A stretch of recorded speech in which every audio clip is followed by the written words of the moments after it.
সম্মানিত ভিউয়ার্স, আসসালামু আলাইকুম। আমি শয়তানের পার্ট 1 কয়েকদিন আগে আপলোড করেছি। করার পরে সেই শয়তানগুলি বিভিন্নভাবে আমাকে হুমকি দামকি বিভিন্ন অ্যাঙ্গেলে দিয়েছে। তো আমি ওদের রক্তচক্ষুকে উপেক্ষা করে আজকে আবার শয়তানের পার্ট 2 সামনে বলার জন্য ক্যামেরার সামনে দাঁড়িয়েছি। প্রথমে শয়তান, এখানে মূল শয়তান 3 জন। প্রথম শয়তান পাসপোর্ট হারুন বা দালাল হারুন। সে আমাদের বংশগত শত্রু যদি বলতে হয়, আমার বাবা দুনিয়াতে যতদিন জীবিত ছিলেন ততদিন পাসপোর্ট হারুনের বাবার সাথে কোনোদিন সম্পর্ক ছিল না। পরবর্তীতে আমার বাবা মৃত্যুর আগে আমাকে বলে গিয়েছেন যে এই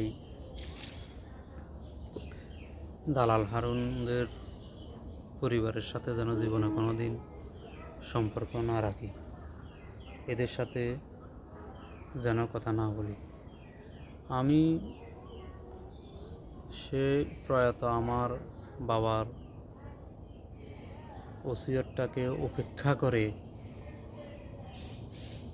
এই দালাল হারুনের সাথে কথা বলতাম, বাজারে একসাথে চলাফেরা করতাম, আড্ডা দিতাম অনেক সময়। এর ফলশ্রুতিতে সে আমার সাথে বসে নাস্তা করত। এরপরে আমি চলে আসলে ওখানে সে আমারই বদনাম করত। হারুন আমার বাবা যখন মালয়েশিয়া ছিলেন, সেটা 1992 সাল থেকে 1997 সাল,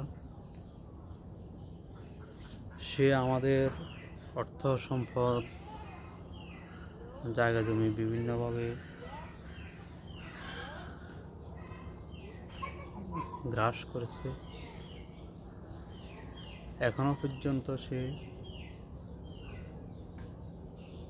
অন্য মানুষদেরও জায়গা সম্পদগুলোকে সে গ্রাস করে রাখতেছে। আর তার সন্তানগুলা বিবাহ উপযুক্ত, কিন্তু সে এখনো তার চরিত্রটা ঠিক করতে পারে নাই। সেটা আর কি বলবো, তার কাছে কোনো ধরনের মহরমা লাগে না। সে সব ধরনের মেয়ে মহিলাদেরকেও খারাপ দৃষ্টিতে দেখে। এই জন্য আমরা বাড়ির কেউ তার সাথে চলাফেরা করি না।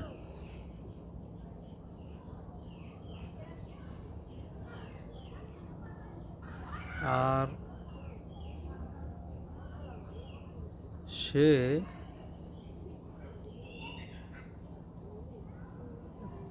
একটা গ্যাং তৈরি করে, একটা সিন্ডিকেট তৈরি করে পাসপোর্ট হারুন, মাড়ি জাহাঙ্গীর, বালু কালাম, এদের একটা পরিকল্পনা ছিল এবারে সিলোনিয়া নদী থেকে তারা বালু তুলবে। বালু তুলে বালু বিক্রি করবে। এই জন্য মারি জাহাঙ্গীর ওখানে এই সিলোনিয়া নদীর চরের দিকে নজর যায়। এই চরে টোটালি সবার বিষয়টা হয়তো আমি জানি না, কিন্তু আমাদের উত্তরাধিকারী সম্পদ ওখানে 94 ডিসিম। এই 94 ডিসিমের আমি বিগত পর্বে বলেছি যে আব্দুর রহমানের হেবানামায় 4 ছেলের আব্দুল আজিজের ওয়ারিশের উত্তরাধিকারী সূত্রে আমি এখানে 25 ডিসিম মালিকানা আছি। এই 25 ডিসিমে মারি জাহাঙ্গীর, দালাল হারুন, বালু কালাম এরা অন্য একজনের জায়গা কেনার নাম করে সীমানা বাউন্ডারি করতে যাই। আমার 4 শতক সরার জমিন এদের দখলে নিয়ে নেয়। পরবর্তীতে আমি যখন তীব্র প্রতিবাদ করি, কঠোর বিরোধিতা করি যে আপনারা এগুলো কোন হিসেবে এইভাবে সীমানা করতেছেন, তখন দালাল হারুন, বালু কালাম, মারি জাহাঙ্গীর এরা আমাকে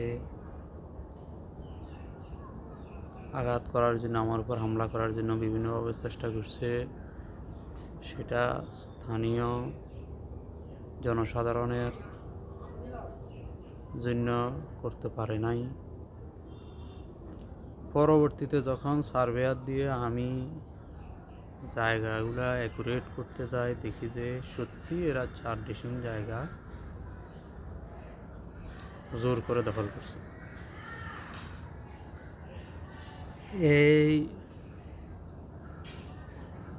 4 ডিসিম জায়গা যখন আমি ওদের কাছ থেকে নিয়ে নিলাম, মাফের মাধ্যমে বের হয়ে গেল, তাদের মাথা খারাপ হয়ে গেল।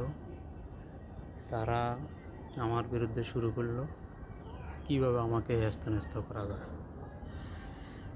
তখনই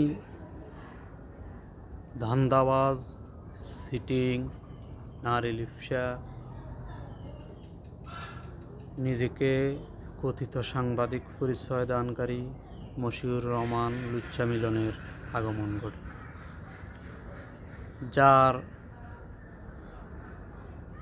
জীবনটায় কলঙ্কিত। এই প্রথম এই মশিউর রহমান মিলনকে দিয়ে যখন